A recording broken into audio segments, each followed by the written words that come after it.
out feeling so good. And I think that's because of this show, because I've been on the move. Co-host Paul Peterson, who also hosts LA City View's Aging Well in LA, put it this way. People, when they watch On the Move, will get the idea that they're really looking at themselves. If you're in your mid-60s and haven't been active for 10 years or so, get motivated, get up. It won't hurt you. Matter of fact, you'll feel a lot better. This is Rich Samuels for LA This Week. Contestants were chosen for On the Move after extensive physical and psychological testing. Again, On the Move premieres here on Channel 35 starting July 7th at 8:30 p.m. To find out more, go to otmtv.com. And speaking of being on the move, in this week's list of things to do, there's a walk for Alzheimer's, an evening of jazz theater, and a vintage car show. If jazz on a Saturday night fits the bill, head on over to the Nate Holden Performing Arts Center on Saturday, June 9th at 8 p.m. for Portraiture Stories in Jazz. The award-winning Jazz Antiqua Dance Ensemble joins Brian Schwartz and the New Sextet for an evocative evening of jazz theater. The Nate Holden Performing Arts Center is located at 4718 West Washington Boulevard. The event is presented in association with Ebony Repertory Theater. More info can be found at ebonyrep.org. Also on Saturday, June 9th, the Vintage Automobile and Classic Car Show at the Heritage Square Museum is taking place from 11 a.m. to 4 p.m. You'll enjoy an up-close look at rare and beautifully crafted automobiles over a 40-year time span, from the Model T to the 1950s hot rods, as well as some vintage farm equipment. Visitors will choose the car they consider the best in show. The event is free for museum members and $10 for the general public. The museum is located at 3800 Homer Street. Go to heritagesquare.org for details. And the second annual Walk to End Alzheimer's in the San Fernando Valley takes place Sunday, June 10th, starting at Woodley Park, which is located at 6350 Woodley Avenue in Van Nuys. On-site registration starts at 7 a.m. with the opening ceremony at 8:30 and the walk at 9. The 5K walk will also include musical entertainment, awards, and a family festival.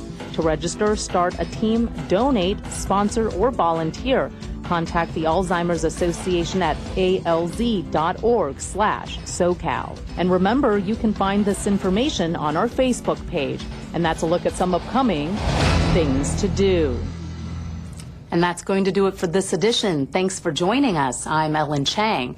A reminder that you could catch us online at lacityview.org. You can also follow and like us on Facebook. We leave you now with the 5K run in Canoga Park that took place prior to the Memorial Day parade. See you back here next week for more of LA This Week.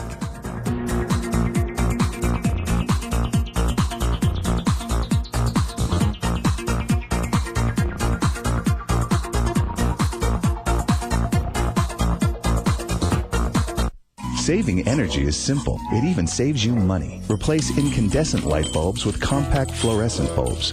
Set your thermostat to 78 degrees or higher in the summer. Weather seal your home. When replacing old appliances, select Energy Star qualified appliances that are up to 40% more efficient, and unplug electronic devices when not in use. Visit ladwp.com for more energy-saving tips and information. Save energy, save money. Don't worry, Patty. This isn't going to hurt me one bit. Hi, I'm Dr. Eric Shapiro in beautiful Encino, and you're watching LA City View, Channel 35. Our city, our channel. Open wide.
get on the phone, contact the other members of the council, and then let me know what their ETAs are.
If I could get everyone's attention. Shh.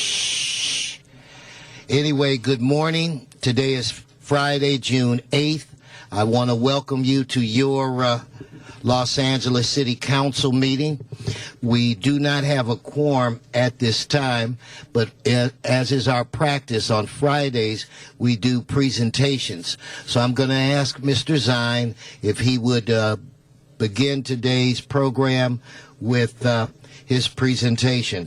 As soon as two other members arrive, we will have a quorum and we'll get down to the city's business. This council meets every Tuesday, Wednesday, and Friday at 10 a.m.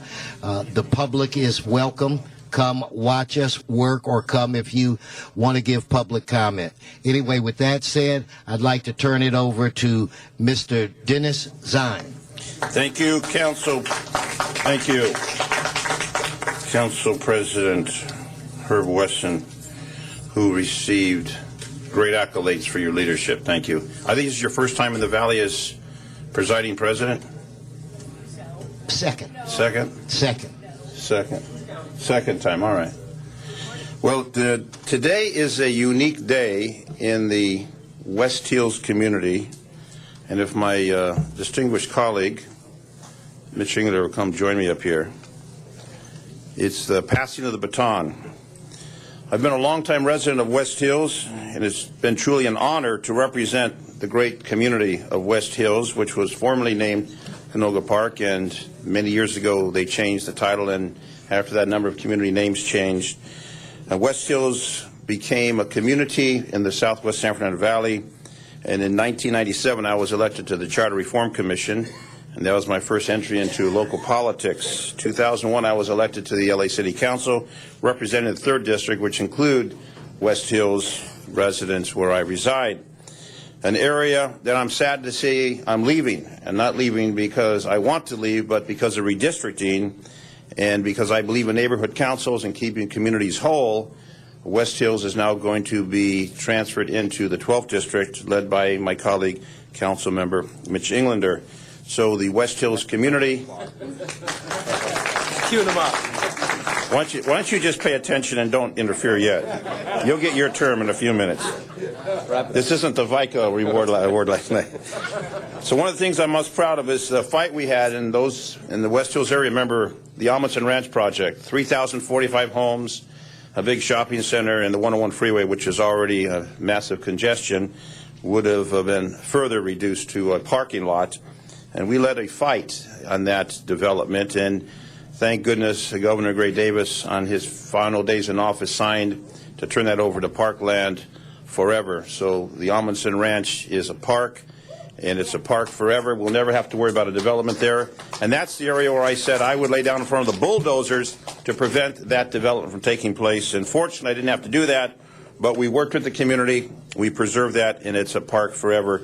And that was one of the first ventures into representing the West San Fernando Valley. And what we've done with discretionary funds is fix a lot of streets, fix a lot of improvements in the West Hills area, work with the neighborhood councils, Chaminade School, which, interesting, my colleagues' daughters go to Chaminade. We've worked very closely with that school and other schools in the West San Fernando Valley in the 3rd District in West Hills. Bischoff Field, where we recently established a parking lot and a traffic light to help pedestrians and the youth that cross there for the activities, which is on Valley Circle. Another project that is underway and soon will be installed, a new video camera operation in West Valley and Topanga Division, and West Hills is included in that. We included in that where we will have video camera surveillance of high crime locations. Not that there's a lot of crime in West Valley, but the fact is if we have crimes, we will have that surveillance opportunity working with the Los Angeles Police Department to make it an even safer community. We've brought the communities, the religious communities together, the temples and the other religious institutions in West Hills. We've had a lot of programs with them and a very strong outreach. And I just wanted to say thank you to the West Hills community and let the community know that we are having this transition today, which is a positive transition where my colleague will take over leadership July 1st of West Hills. We will transfer all of the necessary documents, papers, not many complaints, so you're going to get a lot of accolades, not a lot of complaints, because my staff works diligently to make sure those are handled in a very smooth fashion. The West Hills Neighborhood Council, the Chamber of Commerce, the West Hills Canoga Park Chamber of Commerce, another vibrant group that we work with and will continue to work since it represents both communities. So with that, I want to bring up a few speakers who are here from my 3rd Council District, in particular the West Hills area. The first one is Nora Ross, Executive Director of West Hills Canoga Park Chamber of Commerce, and Canoga Park celebrating the 100th anniversary, which we will celebrate on another day. But the Canoga Park Chamber of Commerce, one of the oldest Los Angeles, established in 1912 with a mission of improving water access, agricultural needs, and transportation. And in 1994, the Chamber merged with the West Hills Chamber. So Nora Ross, Executive Director, West Hills Canoga Park Chamber of Commerce, one of our first speakers. Nora Ross, you're going to be able to work with Mitch Englander pretty soon. He hopes. The whole group is going to come. Oh, a whole group. Okay, all right. Bring them all. Because we have other folks that are here also. This party. Little West Hills. Thank you, Mr. Rubine. Thank you. You're welcome. Come on up, folks. Gather around. Little semicircle. Come on. Good morning, Councilman. Good morning, Councilman. How are you today? Well, yes, come this way, folks. You got some. So, Zion, Dennis, Don't be shy. you got a kiss. Don't think I didn't see that. Two. Lucky me. Ready? So, Councilman, there's bad news is that West Hills is going to lose you, and we regret that. The good news is they now have Councilman Englander. So on behalf of the Canoga Park West Hills Chamber, we want to thank you for all that you've done in the West Hills community for the last 11 years. With your help and guidance, you have supported numerous projects that have enhanced the community. With your efforts, you have made it easier for businesses to open and survive while making sure safety issues have been addressed. The Chamber feels that you are turning over a very productive community to the new councilman, who will see its continued growth. And we look forward to working with the new councilman in this area. So, Councilman, on behalf of the Chamber, we want to thank you for all you have done on behalf of the Chamber and businesses, and we want to present you with what we call our version of the businesses in the West Hill Valley area. Beautiful. And I know we'll be continuing to work with you in CD3, and I know everything will be going good. And Councilman Englander, good luck. Thank you. Rabbi Cameras? Rabbi Cameras. The great rabbi from the great temple, where we have the New Jewish High School, Shomrei Torah, at the northern part of Valley Circle, a great rabbi who I see at different temples and different activities in the great community. High holidays, low holidays, every holiday.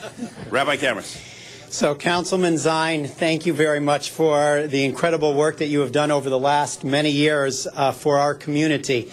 There's an expression in the Talmud that says, "Blessed is the one who works for the betterment of the community, of the civic community in particular."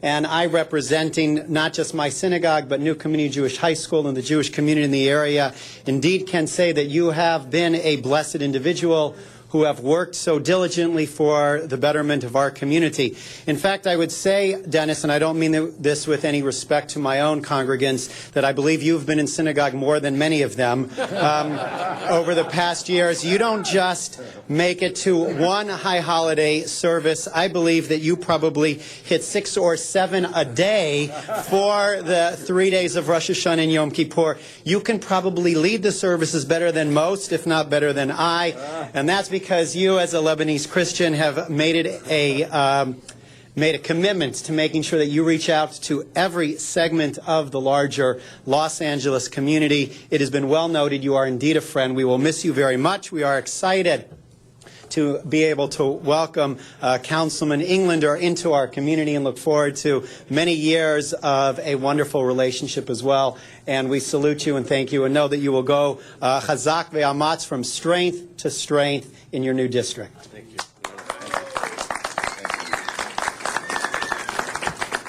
And it's always an honor when I attend the services of the High Holy Days. Rabbi brings me up to the bima, which is the altar, and permits me to address the congregates that are there at their prayer time. So, been a good friend, and since I still live in the area, I'll still keep stopping by and make sure that everything's safe and secure at the Shomrei Torah up at Valley Circle. God bless you. Thank you, Rabbi. Our next one, Stephen Linsky, Esquire, attorney, president of West Hills Neighborhood Council, and I had a recent opportunity to visit while you were in a reclined position. I don't want to go into detail, but it's good. It's good to see you on your feet, Steve. Good, thank you.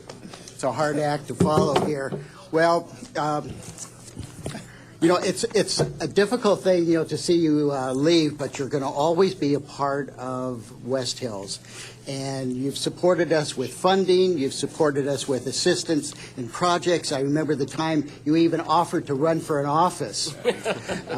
But with all that, the most important thing that you did was assist us in a 10-year task on getting signage. Yes. And with that, we most appreciate you. And with all the fine things that you've done, we want to present you with this certificate of recognition. I want to read it because I think it's so important. Certificate of recognition is hereby presented to Dennis P. Zine, Council Member, 3rd District, in appreciation on your high level of commitment, service, and dedication to our West Hills community for the past 12 years. As our representative on the Los Angeles City Council, your generosity and contributions to the betterment of our community will forever be reflected in the custom medallion, signs, and other projects that your 3rd District office helped to fund. With that, thank you, thank you. And Councilman Englander. We can't leave you out of this. Welcome back to West Hills, a community that you grew up in, that you went to school in, and that you developed friendships in. And with that, we'd like to present you with this certificate, which I will read. Certificate of recognition is hereby presented to Mitchell Englander, Council Member, 12th District, in appreciation of your high level of commitment, service, and dedication to our West Hills community as our new representative on the Los Angeles City Council. As the entirety of West Hills becomes an integral part of the 12th Council District, we look forward to working with you and your superb staff as we continue building a community that makes us all proud. Thank you so much. Thank you. Thank you, Steve. Wonderful. Thank you. You're very welcome. And our next speaker, Wings Over Wendy's. It's interesting. They have a Wendy's restaurant on Platte, just north of Victory. And every Monday, there's a group that meets, and I've been there for a few of their meetings. They meet veterans from our great military, different branches of the military, retired members who've retired for a number of years. Art Sherman, one of the representatives, one of the members, and he's here representing the group. They will pack that restaurant in the morning where they have a meeting where they discuss issues. These are all true veterans of our military, and many of these gentlemen are in their 70s and 80s. One gentleman, a former Marine, is in his early 90s. These folks meet there on Monday mornings at Wings Over Wednesday. Just a great group of seniors, and I've been very honored and proud to be with them on occasion, representing Wings Over Wendy's. Art Sherman. Art. Captain Art. Dennis, thank you. Dennis has been a supporter of our group, which started out 10 years ago when two veterans met at Wendy's. And they liked the conversation so much, they decided to meet the following week. Today, we have over 200 members. 80 or 90 of us get together every Monday, and we tell stories. And believe it or not, most of them are true. But due to Congressman Zine. Councilman. Oh, wait a minute. We got the verbiage. Yeah. You just gave him a promotion. I messed up, but I'm entitled to it at my age. By the way, at the age of 70, we call them kids. Because we have, our oldest member is 95, and we all participate with the schools because we are living history for the kids. We try to get out to the schools, and due to Dennis here, we have facilities, and we try to make the kids understand what freedom means. It takes more than just talk. Action. I am sorry that you are losing us, but I am welcoming Councilman Englander. Thank you. Thank you. You are now an honorary member, as you've been in our organization, and I can't stop thanking you because you built us to what we are today. You can come to any meeting and you can listen to the stories, yes, and I'll tell you which I think are true. And I can't give you a plaque, but I can give you something as a good, solid American citizen, which you are, a hat. Thank you. USA, baby.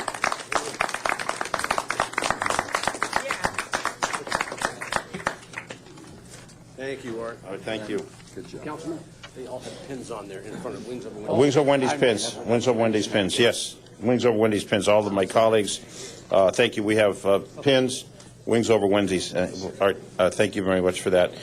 Our next, from Democracy by Design, Ron from my office, a former school teacher, wanted to get a steady job with a steady paycheck, so he left education and joined my team. He's been a wonderful addition to our team, representing the West San Fernando Valley, and he started a program called Democracy by Design.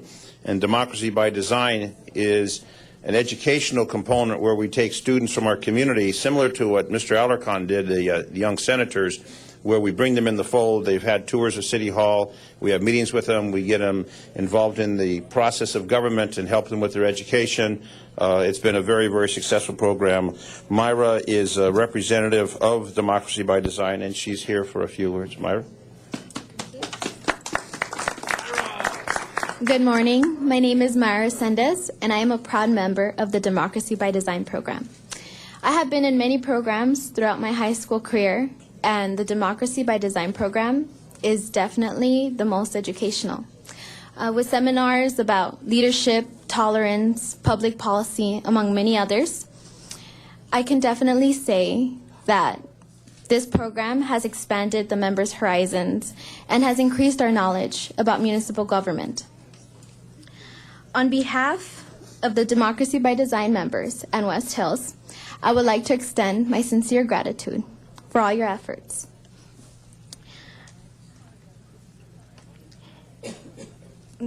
Relax. There's only 4 million people watching at home. Don't.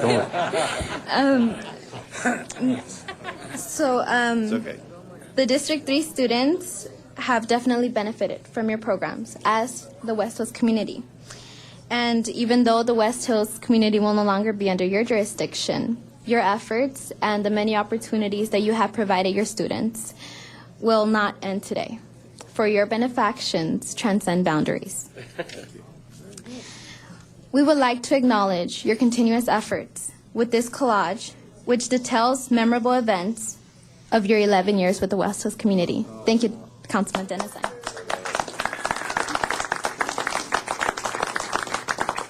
Thank you very much. Come over here, girls, for a picture. This is nice. Thank you.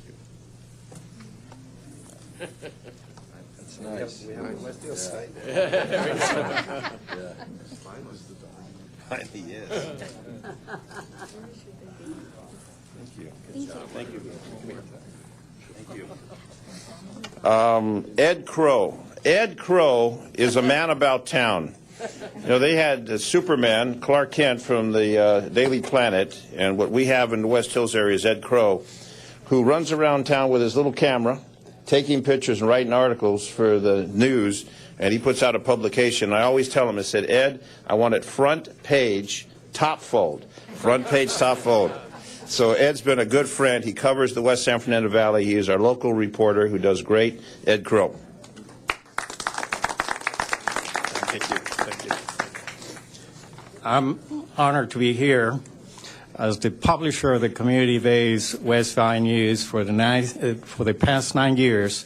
I can attest to Councilman Dennison's high level of commitment, service, and dedication, not only to our West Hills community, but the other West Valley communities he has represented for the past over 10 years as council member of CD3. I know this because I have been there at many of the early morning community events, high noon groundbreakings, and late evening celebrations and meetings that he has attended and are too numerous to name. I always say that I don't report, but I record for posterity the progress and the extraordinary things that happen in the communities of West Valley News covers. And Councilman Sine, you had always been there. So much so that he probably appears on every issue of the West Valley News for the past 9 years, front page, top fold on quite a number of them. I like to present to you a collection, a full collection of every issue I have published as a tangible testimony of your many contributions of West Hills and the West Valley. Front page, top fold.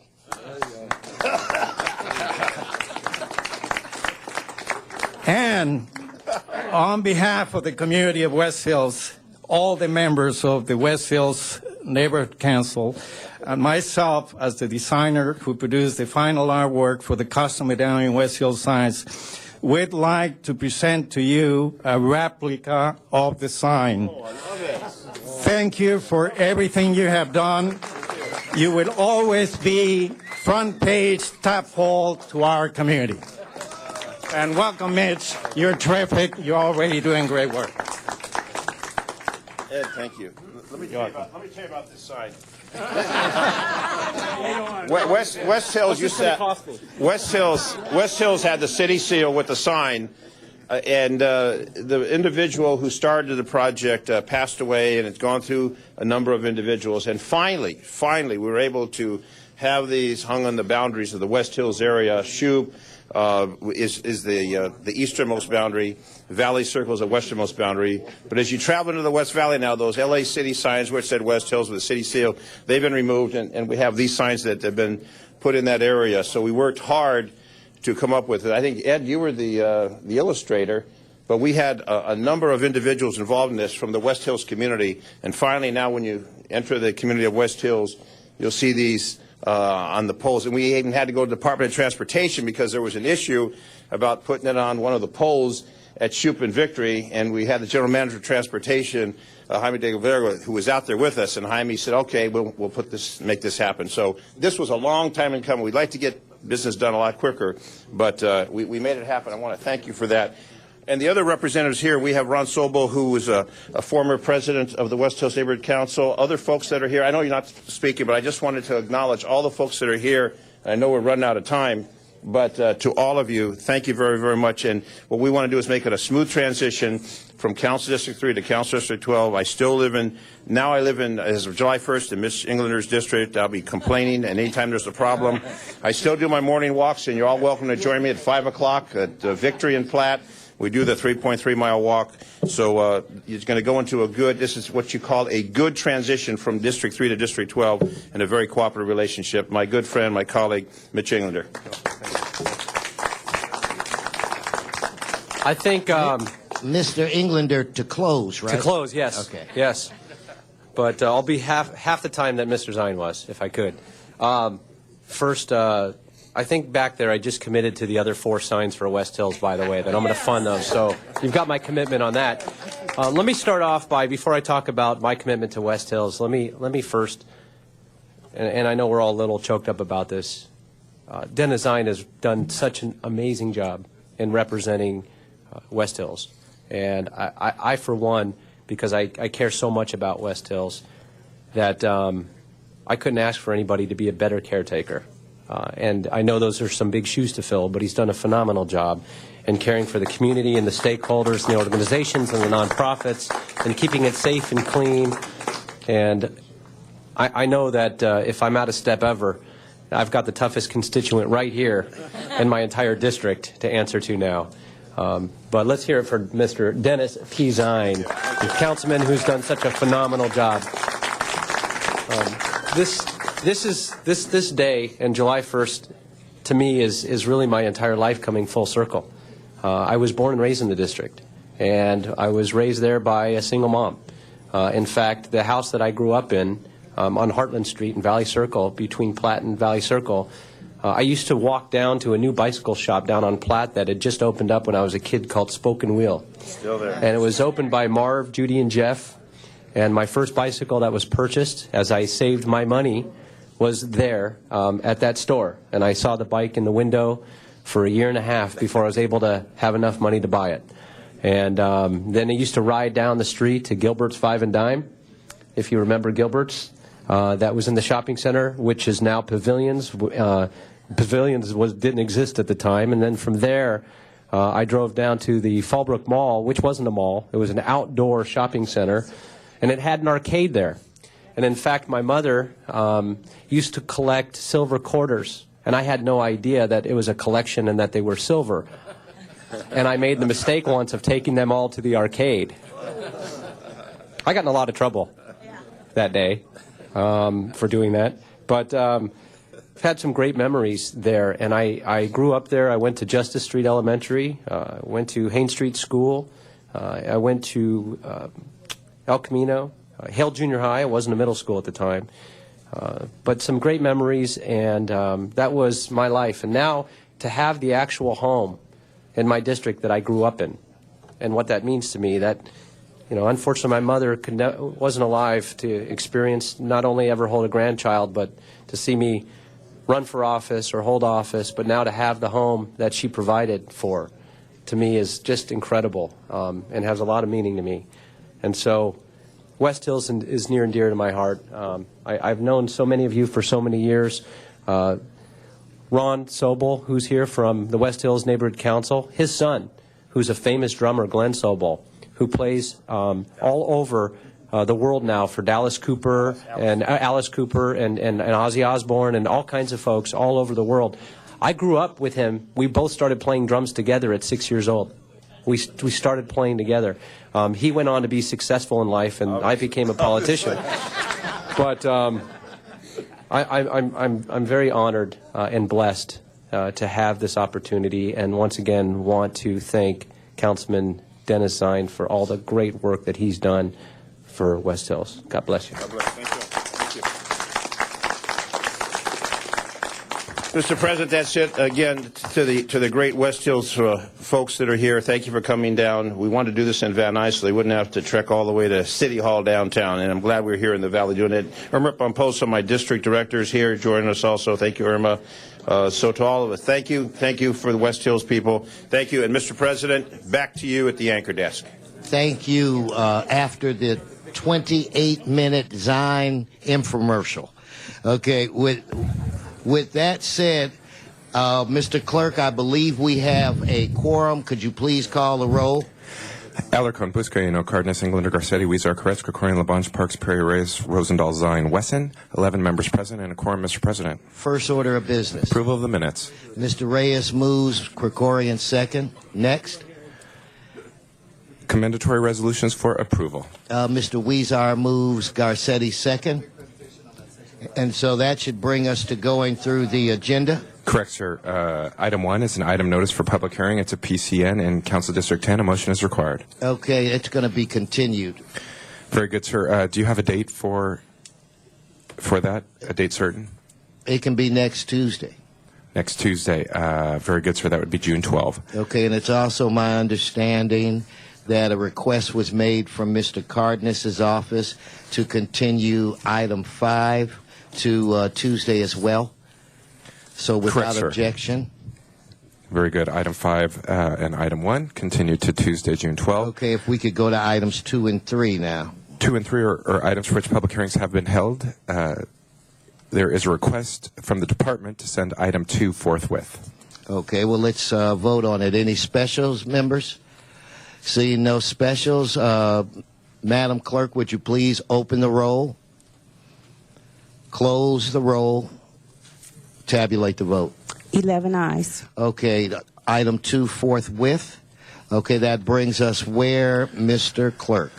Mr. President, that brings us to items 4 through 15. They're items for which public hearings have not been held. 10 votes are required for consideration. Okay, without objection. And members, let's try our best to hear these items in committee. So whatever it takes, let's try to cut down on our waving out of committees, and let's have quorums at our committees so that we can move these items to the floor. Mr. Weezer? Thank you. Can I ask that we continue item 7 to June 29th, please? Mr. Clerk, without objection. Very good, sir. Item 7 to June 29. Okay, cards? Mr. President, we have cards on items 6 and 12. Furthermore, there's a substitute motion that is being prepared for circulation for item 6. Okay, so with that said, members, specials, members, okay, on the remaining items, let us open the roll, close the roll, tabulate the vote. 11 ayes. Okay, next. Mr. President, that brings us to item 16. 10 votes are required for consideration. Okay, without objection. Okay, now on members, on item 16, that's a reappointment of a gentleman that we all know and we respect his body of work. He really needed to leave 5 minutes ago. We have one public comment card regarding Mr. Lippy. So what I'd like to do, if you guys would allow, is to have the public comment card, which is in the Valley. I believe it's Mr. Sachs. And then we'll just vote on this. So, Mr. Lippy, if you would just stay where you are, hopefully we can get this done. So let's go to downtown L.A. Mr. Arnold Sachs, go right ahead. Excuse me, sir. You have a group sound. Hold on, Arnold. Give him his sound. Mr. President. Mr. President. It looks like we have an enthusiastic group of young people. You do have an enthusiastic group of young people. I mean, they're really enthusiastic. Yeah, they are. It's like daisies popping up all over downtown City Hall. Lucky you, Mr. Sachs. Yeah, I'm surrounded by yellow. Start his clock. Would you like to introduce them first, or would you like me to go? I don't have a card on who they are. Why don't you? Who are you? Who are you? What was that, Arnold? They're a magnet charter. What magnet charter school? It's an open magnet charter school from where? From Westchester. All right, Mr. Rosendal's district. Welcome, young people. Should I get them to stand up again? It looks like they already are. The guy with the blue baseball cap is a great dancer. It must be you. Hi, all of you guys. All right, let Mr. Sachs finish his public comment. There's a bunch of you down there. Okay, Arnold, just go on. Start up. Yes, thank you. Good morning. Good morning, Arnold Sachs. Congratulations, I guess, on your reappointment to the Fire and the Commission. And I've asked the City Council this. This was a story in the LA Times, because you might have heard some things about the dispatch problems with the LA Fire Department. And on the 18th of May, they did a graph showing response times and emergency call times. And they graphed from 2007 to 2011 in both of those standards. And they show a marked drop-off in the number of calls answered within a 60-second time frame, but at the same time an marked increase in response times from the period of 2007 to 2011. So I'm wondering, and I've asked the City Council and I actually have got no answer, which is not a real surprise, how they could consider in 2009 cutting the Fire Department budget. And I'm also wondering if the Fire Department Commission that you happen to be sitting on and being reappointed to would have this information. And what do you do with information that shows A and B, lower standards of response time and higher standards of emergency call time waiting? How does that enter into the conversations? And maybe you don't have any input on that, which would be surprising. And I'm also wondering about, since the elections that were just held, what do you consider the results from San Diego and San Jose, where they're making some new hires have 401k budgets, retirement funds? Thank you. Okay, on this item, member, let us open the roll, close the roll, tabulate the vote. 11 ayes. Okay. Congratulations. And Arnold, thanks again for introducing our young people. That brings us where? Back to the beginning of the agenda, Mr. Clerk, or public comment? Yes, sir. That takes council back to presentations. Item called special or public comment for items not on council's agenda. Okay, let me check with Mr. Englander to see if he's ready. Mr. Englander, are you ready yet for your presentation, or you want to wait? Okay, let's go to Mitchell Englander for a presentation. Thank you for another presentation.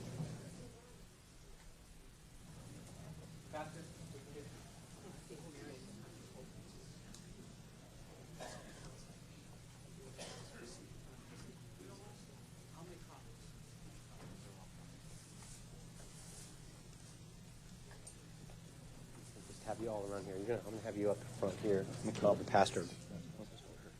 Yeah, oh, absolutely. Of course. Are you kidding me?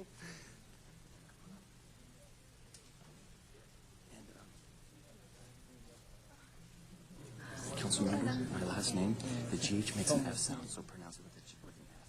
So it's... Thank you for that. You're welcome. Colleagues, once in a while, we have the distinct pleasure here to shine a light on an everyday person who moves without hesitation and undertakes an act of extraordinary bravery and selflessness in order to help another person, a complete stranger.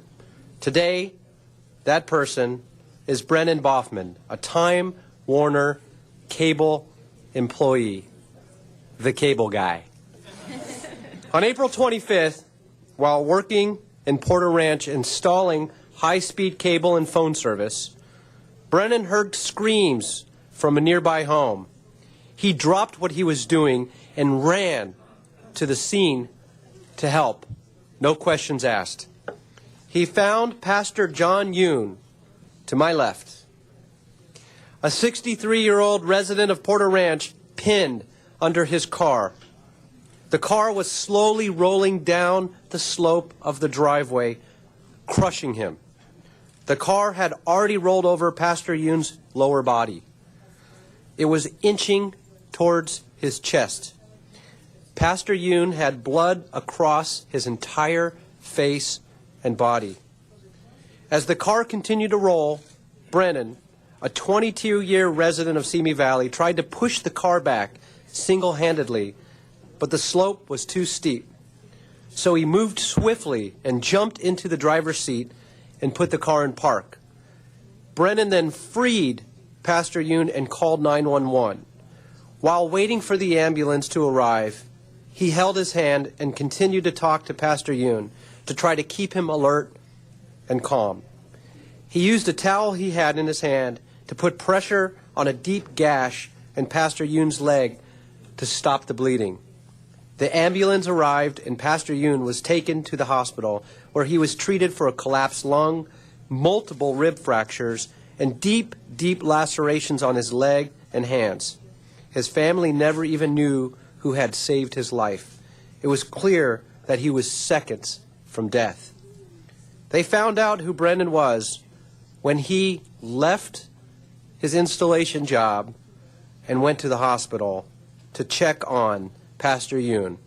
He wanted to find out what had happened to the man he tried to save.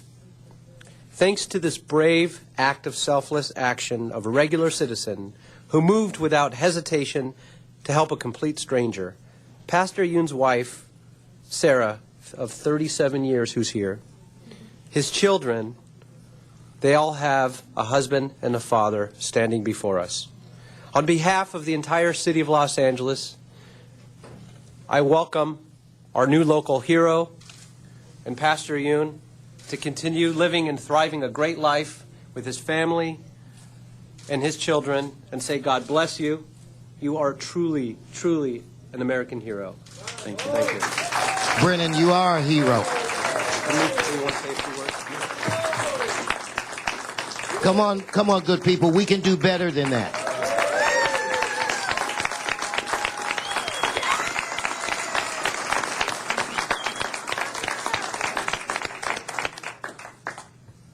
Thank you. And this is his daughter. This is my daughter, 6 years old, Michaela. Glad she can be here, and everyone else that came and showed up, friends, family. I'm honored and humbled by this recognition, and thank Councilmember Englander and his staff for having me. I feel any of my colleagues at Time Warner Cable would have done the same in the same situation. I enjoy what I do. I enjoy working and providing the best internet, cable, and phone service with Time Warner.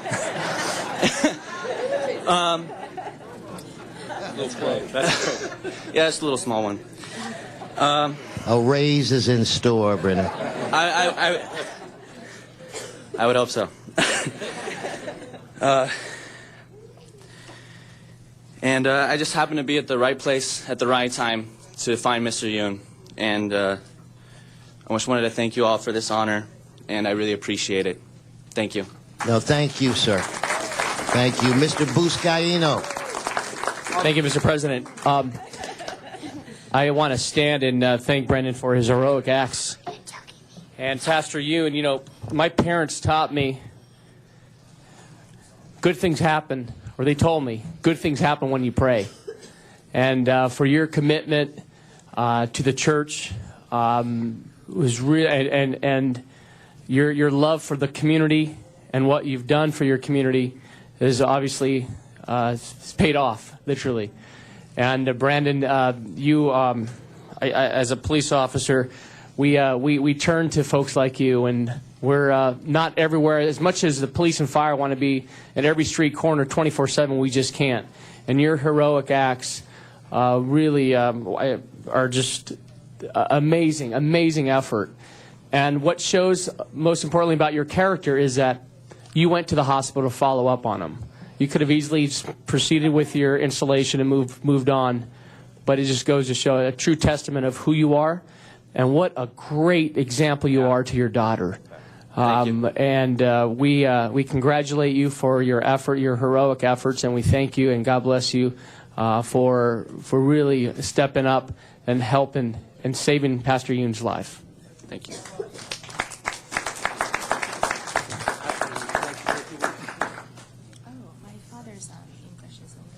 Do you want to speak for him or no? It's up to you. Oh, sure, okay. Okay, if you'd like to. This was a little bit unexpected, so I apologize. But there really are no words to express how incredibly thankful we are to Brennan. You know, just the thought of living without my father is, you know, was terrifying. But we are incredibly thankful to Brennan in so many ways, and would like to welcome him, you know, into our lives as much as possible. I think for my father, more than you know, just the act of bravery itself, I mean, of saving my father, I think what my father maybe was a little bit more impressed with was the quality of Brennan's character afterwards. I know, we've cried so much too, but he really is such a wonderful guy, and just the love that he has for his daughter as well was just really impressive. So we are truly thankful. Thank you for honoring him and recognizing him. Now, God bless you, and Brennan, the great Time Warner Cable Staffer of the Year, who comes to the City Council, gives his job a plug. I would hope that his job would reward him for what they would have paid millions of dollars for on television. Great job. Thank you. Are a hero. He's here in uniform. So Brennan Boffman, in acknowledgement of your selfless and courageous actions, which resulted in saving a life, your quick response and calm demeanor during a chaotic scene is a testament to your heroic efforts. By going above and beyond the normal job and duties, you exemplified attributes of an astonishing community member. You are truly, truly a hero. Congratulations.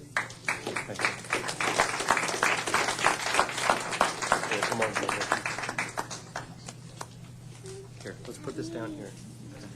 Mr. Yoon, here, closer. Do you want to move off to the side and take your pictures over there? Okay. And I'm going to ask Mr. Koretz to come up at this time. It's my understanding he's helping NBC on an animal drive.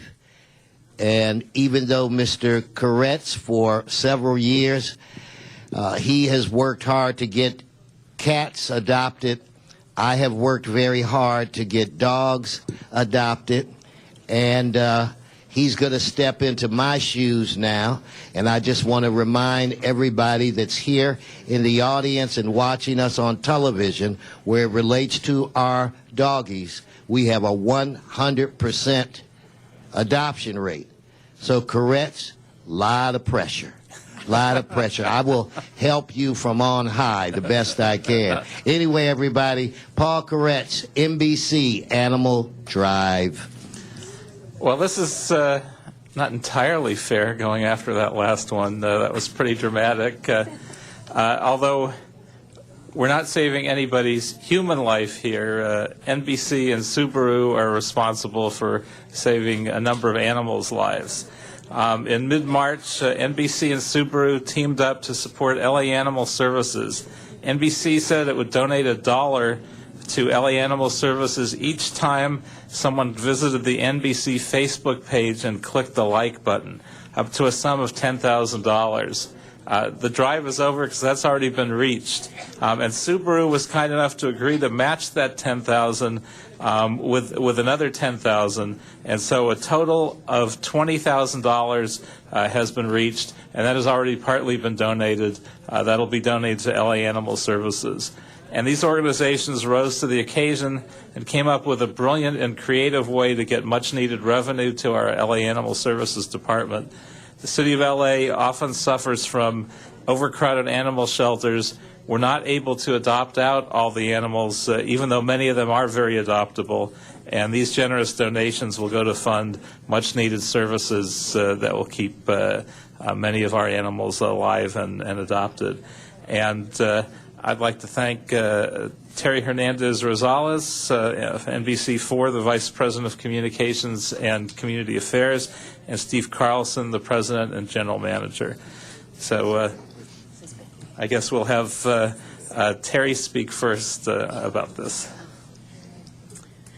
Well, thank you very, very much. Councilman Koretz, thank you for giving us this honor. This is simply just such a joy for NBC4. We place community in a very high priority at the station, and to be able to work with Brenda and Arlene at LA Animal Services to bring more loving homes to animals and little critters like Bentley here was truly our pleasure, and we're looking forward to continuing this tradition of providing important information to viewers who can really make a difference. So we're very pleased and very honored for this recognition today. Thank you so much. Thank you. Would you like to say something else? I'm going to be brief on one subject and a little bit long-winded on another. The first one is thank you for letting us participate, and we're very honored to be here today to be able to donate this money. So on behalf of NBC4, thank you very much for giving us this recognition today. Now into more pressing matters of today.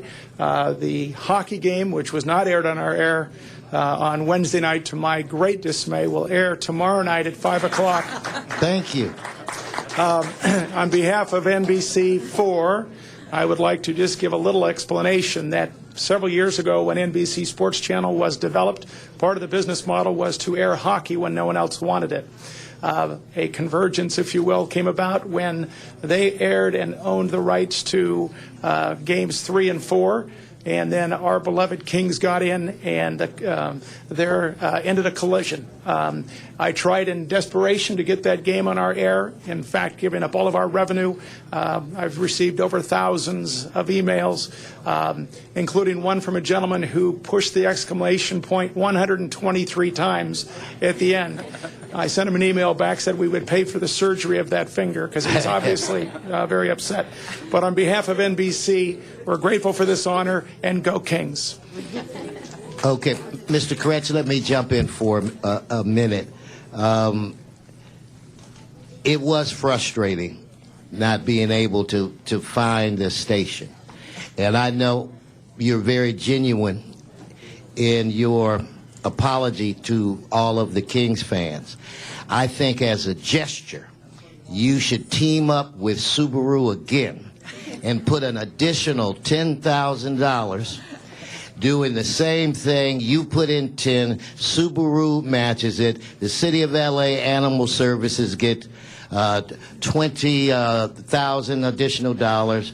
I believe that would be a unanimous request among the Los Angeles City Council. So, Mr. Koretz, Mr. Buscaino says forthwith. Let's sell these dogs, folks. We have 6 shelters. We have wonderful dogs. But like Mr. Corrett said in the very beginning, if we don't get these dogs adopted, we have to kill them. Save a life. Get a companion animal. If you need to call a spouse, call that spouse. Take a photo with your phone of the dog. Show your loved one. Give it as a gift. They're two wonderful, gorgeous dogs. Jabba, I believe, and Bentley. I have a poodle named Bentley. Any dog named Bentley is a good dog, trust me. So let's get Bentley, adopt Bentley first, and Jabba almost simultaneously. With that said, Mr. Koretz, let's find these dogs a home. Yes, let's do that. These are two very sweet dogs. This one I'd like to bring home myself, but I think my cats would terrorize him. He's very No, if sweet. you or I bring home any more animals, you and I will be sharing an apartment, okay? Because I've got... With a bunch of cats and dogs. I got instructions from my wife, and you do as well. That's true. Well, this one is a black smoke and brown Cavalier Spaniel, and very, very, very sweet dog.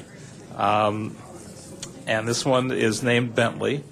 And this dog is Jabba. He is a Lhasa Apso, brown Lhasa Apso, both very sweet dogs. And if you're here in the audience, if you're here in the building, if you're anywhere watching this nearby, come and grab one of these two dogs, or maybe both of them. Otherwise, I actually don't have the number with me to call, but you can call my office. Well, it's right up on it. It's 888-452-7381. It's on the board, 888-452-7381. How old are they, Mr. Koretz? Let's see if it says. They're both young. This one is 11 months old. This is Jabba. This one is 5 months old. A very sweet puppy, Bentley. Okay, with that said, Mr. Garcetti. Thank you. First of all, I would think you should go into development with Paul and Herbie and their friends. It's a great sitcom. I like the two of you guys living together with all your animal friends and, you know, all the wacky things that ensue. And just to be clear, what I heard, I think, from NBC, too, is the hockey game will only be televised if these two dogs are adopted. So for the hockey fans that are out there, yeah, sure. Game will air no matter what. Oh, come on. Haven't you heard of leverage? We got to get these dogs adopted. Anyway. You can see my email box and it will air. All right. Well, let's get both done. And go Kings, go dogs. Thanks. Mr. Zine. Thank you. Now, we're not selling these dogs. These are up for adoption. They're free. Lhasa Apso, I understand, is a very expensive breed. And how do we come into possession of that dog? You know, I don't know that story, but the one thing I will say is there are a lot of purebred dogs that are very expensive that wind up in shelters as well. There are amazing dogs in our shelters. There are just so many of them out there, and this wonderful dog. No, I think it's amazing, though, that a dog that is very, very valuable, as I understand. Actually, both of these dogs are stray dogs. They're stray dogs? They're stray dogs. So right now we're actually getting purebred, stray dogs, owner surrenders. Wow. The shelters are full of awesome, adorable, purebred, mixed breeds, beautiful dogs. So they are free, except there is a fee for... There's an adoption fee, which includes the vaccinations, the rabies, the license, the microchip, and also them being spayed or neutered. How much is All that? that is included, and that's $122 for everything. So $122, they get They go a home beautiful animal. today, Okay. now. And I just, wonderful. And I just wanted to acknowledge NBC4. You folks have been, and I don't know what your position is at NBC, sir? I'm the president. You're the president. Well, I'm talking to the man on top. You've invested a lot in your news operation. I just want to commend you. Your news operations have really excelled. So I just want to acknowledge that because you've done extremely well with that. So I want to make that acknowledgement. And thank you for this contribution to make this happen. Thank you, Councilman. Thank you. Again, the number's 888-452-7381. If you're watching this on television, please call in. If anybody that's here in the council chambers, please adopt these dogs. Save their lives. Please do that. Let's keep our 100% adoption rate streak alive. Mr. Kretz. Mr. President, I'd also like to present commendations to Terry Hernandez-Rosales and to Steve Carlson. Thank you. For their great work on this. And go Kings. I've been a fan since Rogie Vachon was the goalie. And we're finally going to win a championship. Okay, and the dogs are going to stay a little bit, right? So if you have an interest in one of these cute pups, you know, they'll be on the side. Go check them out. Thank you, Mr. Kretz. Back to you. One more thing. I wanted to have our general manager say a few words as well. Okay. Good morning. I will be very brief. I just want to say thank you and tell you what we're going to do with part of the proceeds from this donation that NBC4 put together with Subaru. We have a campaign going on now to reduce the price for cats that are 9 months old and older in our shelters. This time of year when we're loaded with kittens, the older cats often get overlooked. So the campaign is called 9 Lives, $9, 9 months and older. And with a combination of money from Found Animals and from this gift from NBC4 and Subaru, we're going to be able to put these cats up for adoption for $9 and save a lot more cats and get these older cats looked at. We're hoping also to use some of the money to help dogs. That plan I have to take back to the commission to get approval, but the cat program is a go. So I want to just thank NBC4 and Subaru, your lifesavers. Thank you. Thank you very much. All right, Mr. Koretz.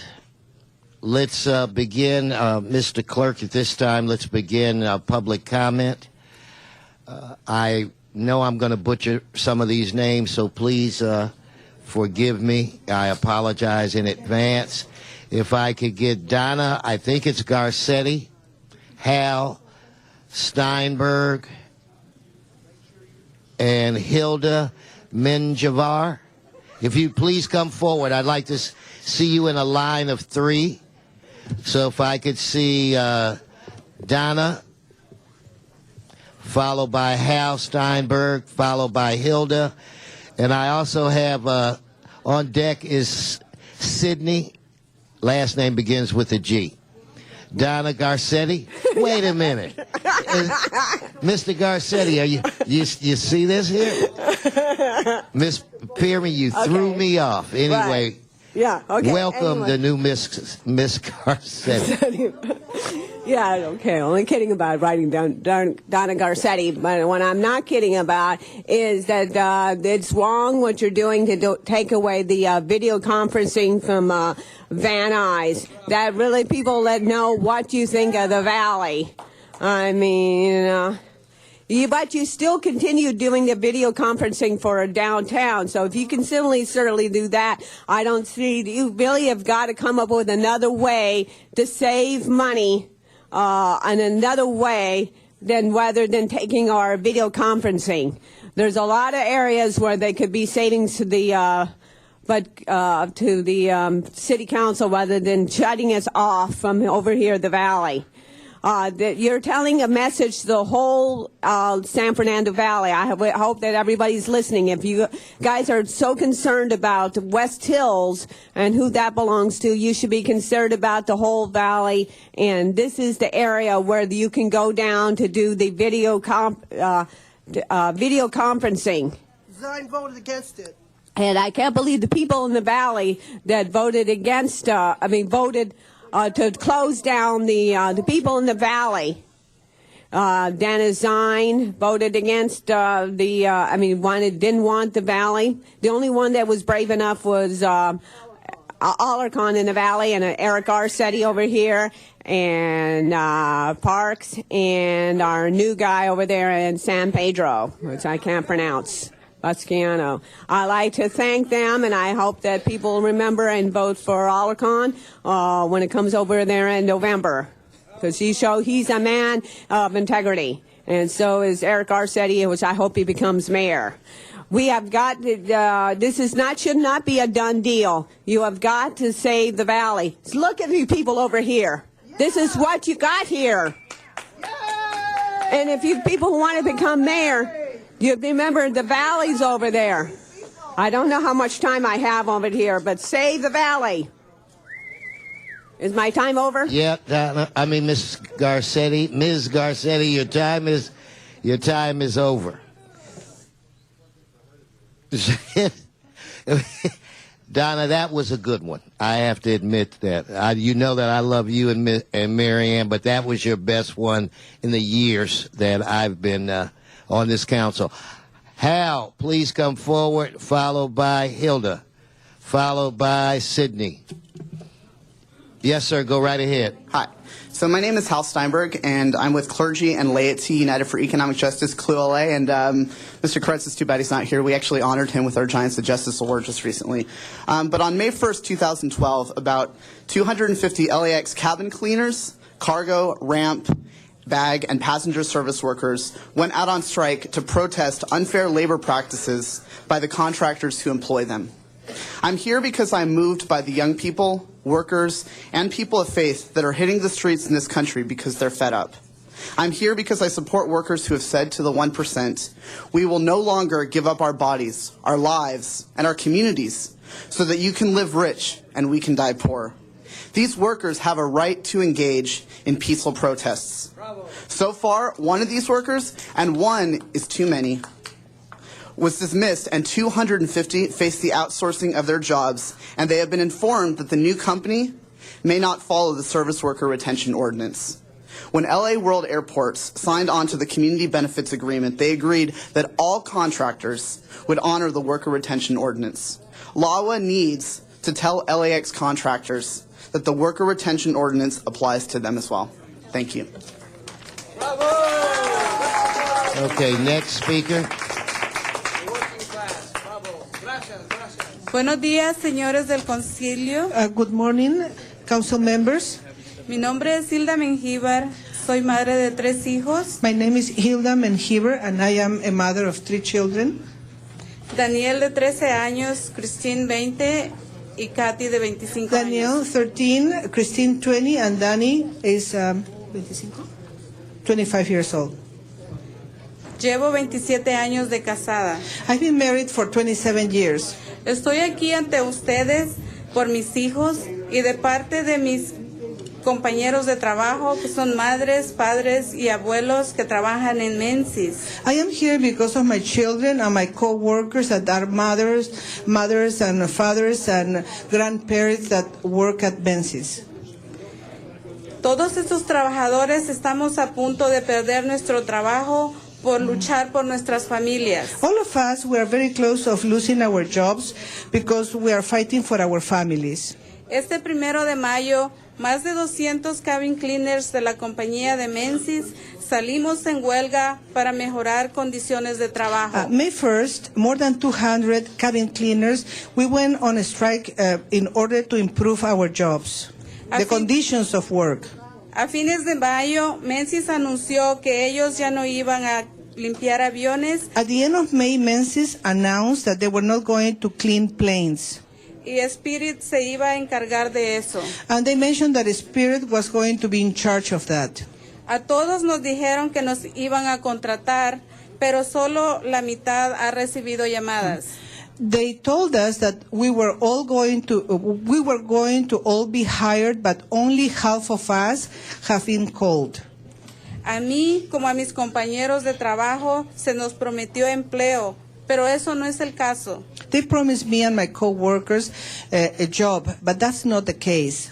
Aunque Menzies y otros supervisores de Spirit me habían prometido trabajo, al momento de aplicar me rechazaron. Even though Menzies and another supervisor of Spirit, they promised me a job, when I applied, I was rejected. Spirit dijo que no iba a contratar a trabajadores en light duty. Spirit said that they were not going to hire employees that were going to be light duty. Pero Spirit sí contrató a otro trabajador en light duty, solo que esta persona no participó en la huelga del 1 de mayo. However, Spirit did hire somebody else for light duty, but that person was not part of the ones that participated on the strike. Menzies nos hizo promesas a todos los trabajadores y no nos ha cumplido. Menzies made promises to all of the workers, but they didn't comply. No permitan, señores, que Menzies y Espíritu huyan de sus responsabilidades. Do not allow Menzies and Spirit not to comply with their responsibilities. Spirit y Menzies no permitan que ellos huyan de sus responsabilidades a los trabajadores que han dedicado por gran parte de su vida a trabajar en la ciudad de Los Ángeles y el aeropuerto. Don't allow them to escape from the responsibilities that they have with workers, that they have dedicated part of their lives to work here in Los Angeles and at the airport. Thank Muchas you. gracias. Thank you. Thank you. Okay, before the next speaker, I want to make this announcement clear. We have begun the general public comment portion. As of this moment, I am closing it. There will be no additional cards. You are supposed to turn your card in prior to. So, Mr. Thompson and a few others, I gave you a break. But as of this point, I will not accept any new cards for general public comment. Okay, next. Buenas tardes a todos. Good afternoon to all of you. Mi nombre es Marlene Herrera. My name is Marlene Herrera. He trabajado aproximadamente 5 años para Aviation Safeguard. I have worked approximately 5 years for Aviation Safeguards. Hace aproximadamente 3 años sufrí un accidente en el trabajo. Around 3 years ago, I suffered an accident at work. Durante todo ese tiempo, la compañía accedió que siguiera trabajando con mis restricciones. Yeah, during all that time, the company agreed that I continue working with my restrictions. El día viernes 18 de mayo, on Friday, May the 18th, me llaman a la oficina. They call me to the office. La persona quien trabaja como staff, the person that works as a staff, me comunica que tenía que irme a casa. And told me that I had to go home. Porque no me permitirían trabajar bajo las mismas restricciones que yo tenía. Because they were not going to allow me to work with the same restrictions that I had. La verdadera razón, the real reason, es porque desde noviembre is because since November, he organizado a mis compañeros en contra de las condiciones en el trabajo. I have been organizing my co-workers against the conditions that we have at work. Por participar en 3 días de huelga de hambre. For participating in 3 days of hunger strike. Por convencer a varios de mis compañeros. For convincing some of my co-workers. A ir a huelga el 1 de mayo. To strike on May 1st. Por eso ya no quieren que trabaje más.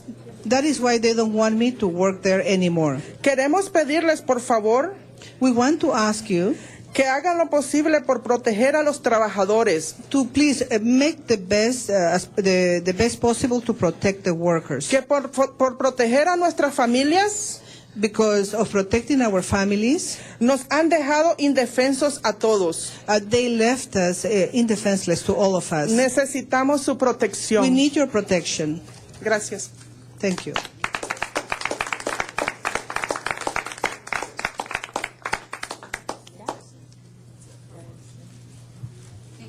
Our next speaker is Alexi Keats, followed by Daniel Sosa and Christina Finley. Please come on up.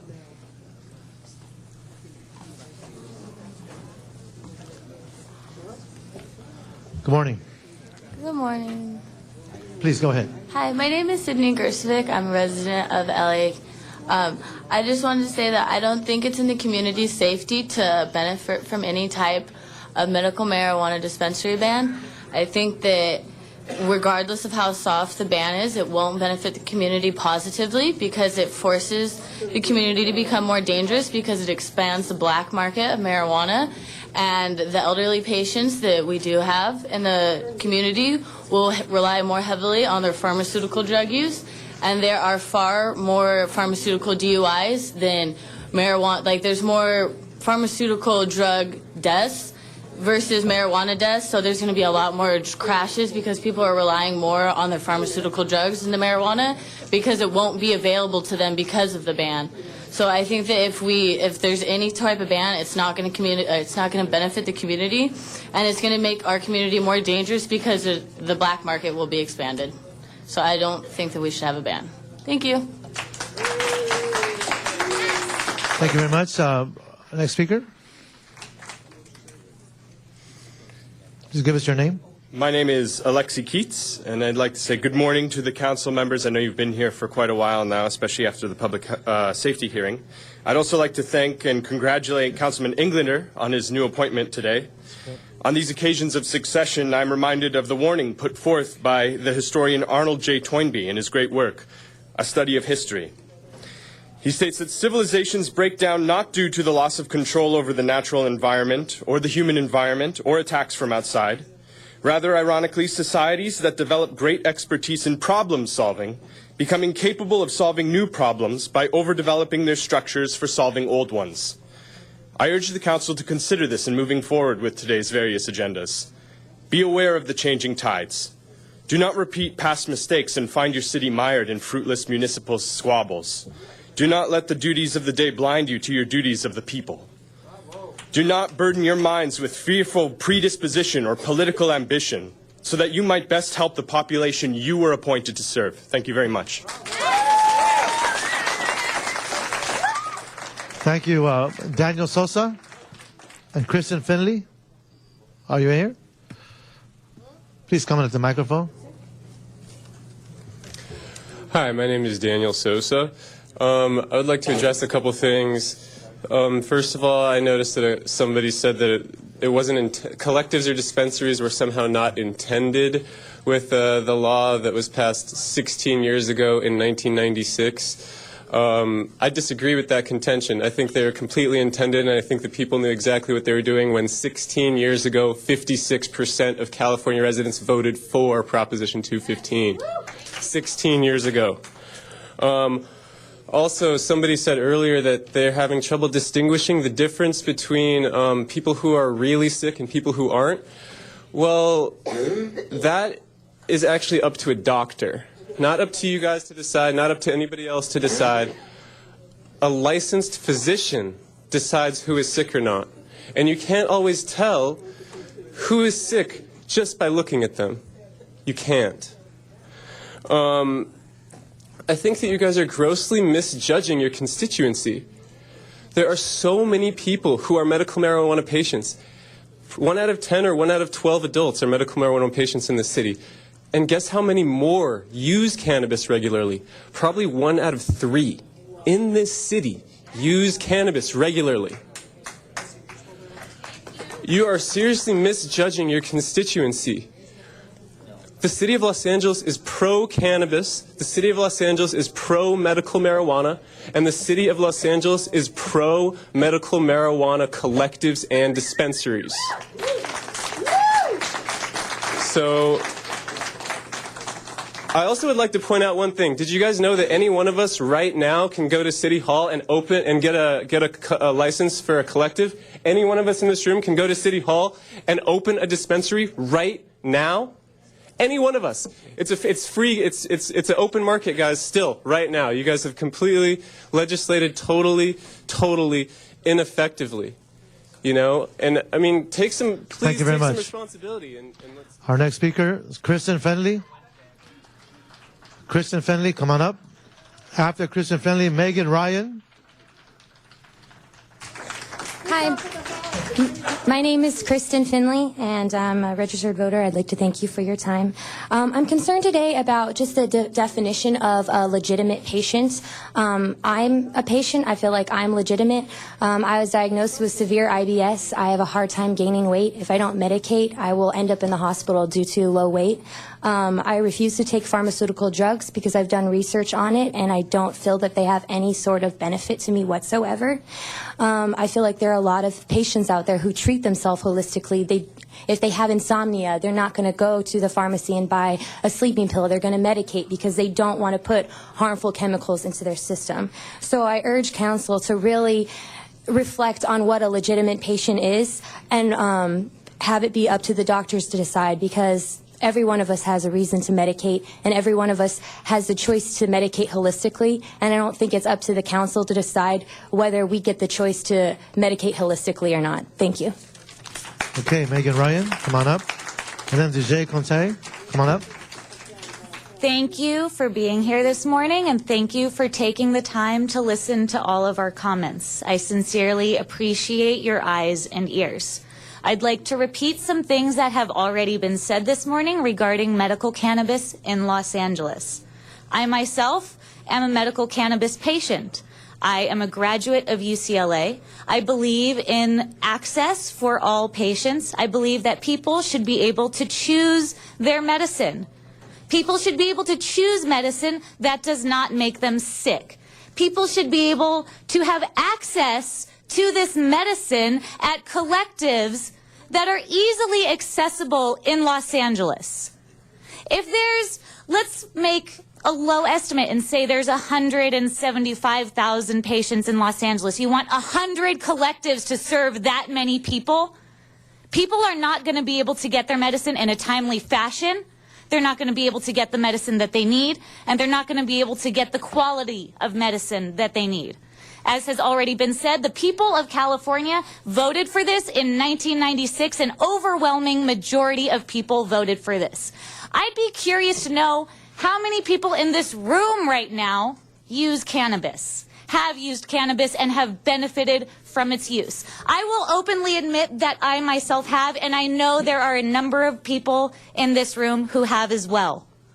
I'd like you to really consider what you're doing, the dangers that you are creating for people who are ill, who need access to medicine, the danger that you're creating by sending them back to the streets, back to people who are profiting, gangsters, drugs, drug dealers, cartels. Is that really where you'd like to send my dying uncle? My uncle who's dying of multiple sclerosis before my very eyes, deteriorating because he doesn't have access. Thank you. All right. Jace Conte, please. And after Ms. Conte, then Daniel Gus. Good morning. Good morning, Council. Dejay Kuti, District 4, live and vote in Los Angeles. I'm the Executive Director of the Patient Advocacy Network. I also direct the Political Action Committee, Patients for Compassionate Use Policies. I've been a medical cannabis consultant. I've worked in a number of dispensaries. I'm a court-qualified expert. I'm also a patient. I don't usually get up here and talk much about my own condition. As many of you know, I've spent most of my years more concerned about someone like Richard Kearns. And when you see someone like him going day to day, he always made my medical condition seem minuscule to his problems. So in his name, I'd like to remind this council that several years ago, we came to the table to draft good regulations. And I think that is the safest and smartest direction for the city. Some of the things that we've heard in committee is that the city has the rug pulled out from underneath it and it is unable to do anything because of all the ongoing cases and appeals that we have throughout the state. I'd like to let you know that all this litigation and all these other court cases, they are not preventing cities like Oakland and San Francisco and West Hollywood and Palm Springs from having good workable regulations. The rug is not being pulled out from underneath those communities. They are regulating medical cannabis effectively in their communities. Los Angeles can do the same. I sat on the working group. I was appointed by Councilmember Zine to do that. Because of my expertise in the field, I recommend this council bring those people back together, bring those concerned citizens, those dispensary operators, those patient advocates, along with other important members of the city, and let's get back to the business of regulating. Prohibition never works. Daniel Gus. Daniel Gus, you're here. Good morning. Good morning. Animal Services Commissioner Tarek Kero has been absent from all commission meetings since November or December. He has missed 8 or 9 months consecutively of meetings. He has to resign. Mr. Kero is a very nice man. He's a very bright man. But Animal Services is pulling hijinks with the RFP for the microchips. They're pulling hijinks with an intended switch out of the chameleon system. We can't have an Animal Services Commissioner absent for 8 or 9 months. We have to get somebody in there who is engaged and who will attend the meetings. Speaking of which, the 3 new commissioners are terrific so far anyway. They're asking the right questions. And I think that's a big, has a lot to do with... Put you on the commission. What am I going to say? If drafted, I would serve. But we got to get this commission going. There is RFP chaos that's coming. As you know, the kill rate is through the roof. And please, let's get on this and ask this very nice man who doesn't show up for 8 or 9 months to resign. I want to thank Councilmember Koretz for opening a very productive dialogue with me and some other members of the rescue community. Hopefully, Mr. Koretz is seeing, as some of you hopefully will see, I'm not the enemy. I'm trying to save lives here. I also wanted to thank Mr. Krikorian for doing the same. Opening a dialogue is how we're going to turn this department around. Thanks to Mr. Garcetti, also Mr. Rosendahl, who's not here, and obviously our next controller, Dennis Zine. By talking and communicating, we're going to bring about change. The new commission is terrific, but we have to make these changes. What else was I going to say? Oh, more power to Mr. Alarcon in the runoff. The district attorney's office has got to get off this man's back and let him get on with his career. Thank you very much. Bye-bye. Thank you, Daniel. It's good to see you again. Now, before I call the next names, we're going to go down to City Hall. So if you could at least move to the podium, Dow House Dude, Arnold Sachs, and I think it's Lucy Caruso. But did we get the dogs adopted? We got Bentley adopted? No, which one?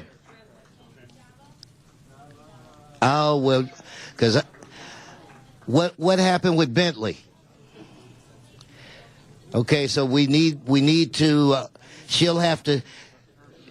going to have to stay here until the dog is adopted. So let's show mercy on our volunteer. And now let's go to City Hall. And congratulations to our translator for adopting the dog. Doll House Dude, followed by Arnold Sachs. Arnold Sachs? I can't see you, Arnold. Lucy Arnold's Caruso. here, right no, there. I want you, come on. We got to move. All right, Doll House, Mr. Dude.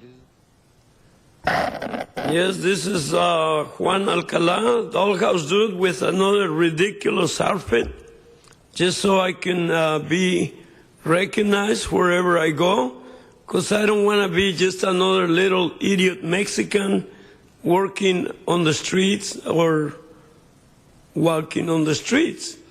I want to bring attention to the fact that nobody should be homeless. I had wonderful materials for City Hall, but I forgot that you were going to be in the valley. I stay in the valley. I should have gone over there. At any rate, these materials will be waiting for you. I have here a request to City Hall for allowing me and helping me, Juan Alcala, the Dollhouse Dude, with the creation of an organization named the United World of Free and Clear, which is dedicated to combating and abating homelessness effectively and permanently forever and ever. Amen. So I have told you there is a formula for all of us to become smart enough to finance each other and get the banks out of basic housing. We can continue the system that we have, but remember, I brought you the person that I stay with, Dave Raphael. He's losing his house to City Hall because he owes City Hall $1,600, which they allege he owes from 7 years ago. Thank you. Thank you. Next, Arnold Sachs said, Mr. Dude, I appreciate that you recognize that the outfit is somewhat ridiculous. Okay, it is an eye grabber though. Okay, you got my attention, Mr. Sachs. Yes, thank you. Good morning, Arnold Sachs. It was fairly interesting coming here this morning, coming inside City Council and catching the tail end of the committee meeting.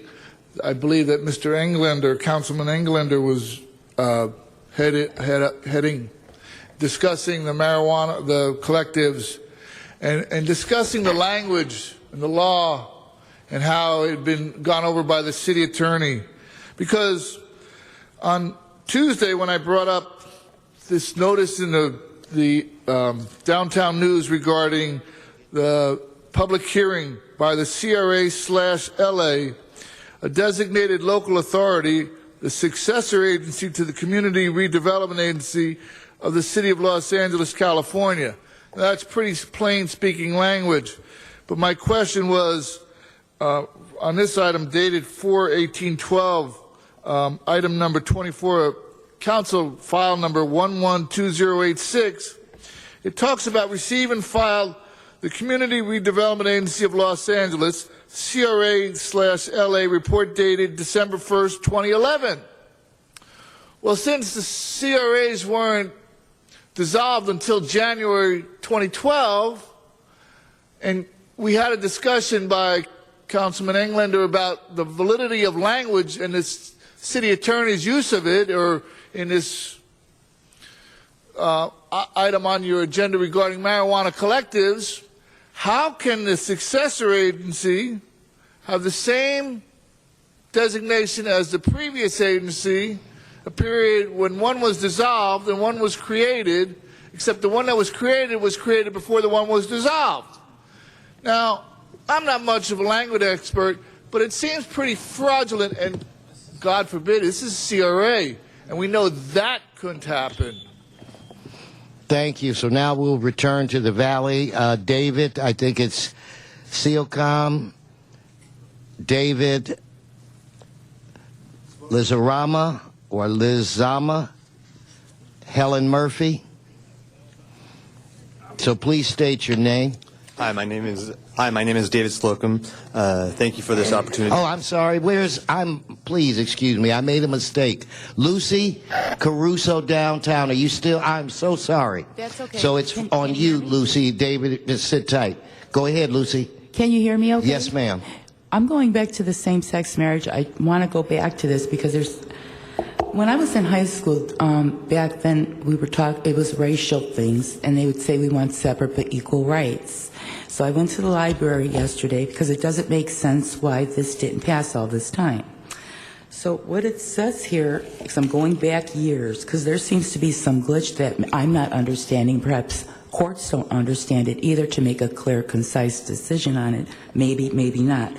But it says putting sex where he did color, Senator Summer would have said, sex cannot be a qualification any more than size, race, color, previous condition, servitude. But there's a lot of things in here that perhaps, I don't know how to phrase it. It seems like they made one big collection of things that if they separated, this would have already been passed. I don't have time to explain all this, but where do I direct this to somebody who can clarify this so they can get that done? It says here, like for instance, what unnerved me a bit is when they had all these people fill out these applications to get married, and then you marry some of them, but not all of them. And I think that's rude. So thank you. Ms. Caruso, there should be a sergeant of arms down at the City Hall facility. So if there's something that you did want to give them, if the sergeant is there, would you please check with Ms. Caruso and take the document? Now we're back in the Valley to David. Hi. In 2007, Los Angeles had the opportunity to stop handing out seller's permits and tax registrations to anyone wishing to open a medical marijuana storefront, but they failed. Today, anyone can go apply and receive a permit and to operate a medical marijuana storefront. I say permit because giving a person a seller's permit, a tax registration, gives the person obtaining them a false impression that the city is giving them a right to be open for business. As everyone here knows, the deadline to register and tell Los Angeles you want to be legal and comply with medical marijuana regulations in Los Angeles was November 2007. So why is Los Angeles still handing out seller's permits and tax registration permits in 2012 and at the same time taking their tax money and complaining about overabundance of storefronts when for the past 5 years they could have stopped handing out seller's permits and tax registrations and regulated the 187 that came and said, here I am, I want to be legal, I want to comply with Los Angeles' regulations. Thank you. Thank you. The second, David, followed by Helen Murphy. Is it David Lizama? Yes, sir. Thank you. Thank you. You know, under this proposed gentle ban of basically, well, the way it, you know, a complete ban on all dispensaries, what I'm a little bit concerned about is that, do you guys realize that no one, I mean, the vast majority, I'm talking probably over 90% of patients will not be able to grow? Whatever proposition, I mean, whatever proposals are being given, no landlord is going to give permission for a tenant to grow. I do not see where a notice to the municipal code or amendment to municipal code to give tenants rights and protection from eviction if they are medical marijuana patients. I do not see this being proposed anywhere. And most patients and people in Los Angeles do not own property. They rent. Or most people do not have the wherewithal, much less the expertise, the years of trial and error and education that it actually takes for a person to grow medical marijuana. And so what I am really worried about that, you know, these are in effect Jim Crow laws. If we remember from our history, Jim Crow laws were passed so that African Americans would not be able to vote.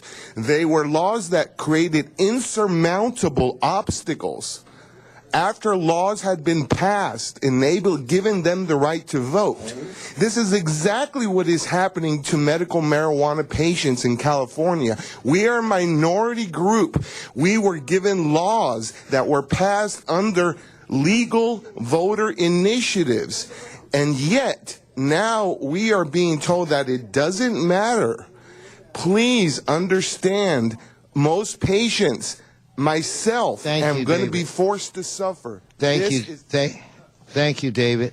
If I could get Helen Murphy, Sharon Brewer, and Dr. Weissman. Yes. Hello, my name is Helen Murphy, and I'd like you to please keep the remote Valley access, the public comment here in the Valley. We need it. Thank you. Thank you. Sharon Brewer, followed by Dr. Weissman. Good to see you. Hi, Sharon Brewer. I'd like to have hopefully the attention of the council members here because I'm proposing to possibly save the city $134,982. So maybe they'll give us the remote for $11,000. It has to do with Dunn's asking for $269,964 for 4 exempt positions for the neighborhood council elections. You would be hiring these people for 12 months. The elections are only 6 months, so that's why I would say that you would end up going and saving half of the amount. There's also already project coordinators that can do some of the stuff that my comments come from the letter sent by BH that breaks down the costs for everything. They also go and talk about translators, $100,000, arbiters, which are only for challenges to elections. So anyway, I've identified, I don't know whether it got approved, but I think that if the city can save $134,982 minimum by only having these positions be 6 months instead of a year, that they can take part of that savings and put it back into letting us have remote testimony for less than $11,000. Also, I don't see my council member here, but I wanted to go and say that I sent emails to 3 of his staff on 6/4. One of them asked for a parking pass for Wednesday's meeting, 6/6, and I have yet to hear from any of the 3 staffers. So, I mean, I don't know if they're going to issue me a parking pass for this past Wednesday's meeting. CD3. Wait a second. You requested a parking pass to go to City Hall last week? On Monday. I did it Monday because I worked the elections on Tuesday, and I sent it downtown email, and as of this morning, never got a response back. Yes. Thank you. Dr. Weissman. And Buscaino, you have a minute? Before I start, may I ask the people who are interested in this to join me, and you representatives, please, if you take out the sheet that I passed to you entitled City Watch Article. Before I do that, this is the first opportunity after all of this auspicious material to welcome you to our city, to our part of the city. Usually it's Candy and I who do that, and certainly we're glad to see you here. We hope you'll continue to come here, and frankly, we're very disappointed that we're not going to be able to come here to testify rather than having to go all the way downtown. So I hope something can be done about that. It's within your province. All right. The issue before us that I'd like to bring to you, and I'm glad Mr. Parks has come to the rather long distance to join us, is something that he raised as the chair of the ENN committee. Mr. Parks found that there was relatively little specific involvement of the neighborhood councils in a whole series of issues, and he termed those as major issues.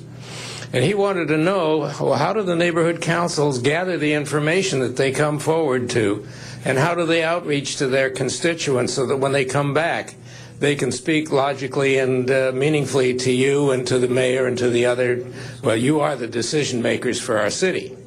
Now, some people thought that he was being critical of us, neighborhood council people, that we weren't doing a good job. Maybe so. Maybe we deserved it. That's not the point. I think this motion that Mr. Parks has put before us gives us an extraordinary opportunity. And I'm glad to see so many faces looking this way. I think it gives us an extraordinary opportunity to start defining these major issues so we know what we should be talking about when we come to talk to you. So we're given enough time to develop our responses to you so that you give us more than the 2 minutes, which is usually all we get in public comment. The neighborhood council people work very hard for the benefit of this city, and we'd very much like to break this red velvet rope again. I'm very proud of the fact Mr. Parks helped me do it. Thank you, Mr. Weissman. Thank you. Thank you. If I can get one of the sergeants to come to the president's chair. Now, I'm not sure who this is. I think it's you, Candido. It is. And I'm going to have the sergeants take this back and let you see it. The reason why you're so down so far in the lineup is because I couldn't begin to pronounce this. I have seen your name before and have always been able to read it. So next time, if you would do that, do me that favor, do your president that favor. Candido Morez, come to the mic and you let me know, grade that signature. Grade it for me.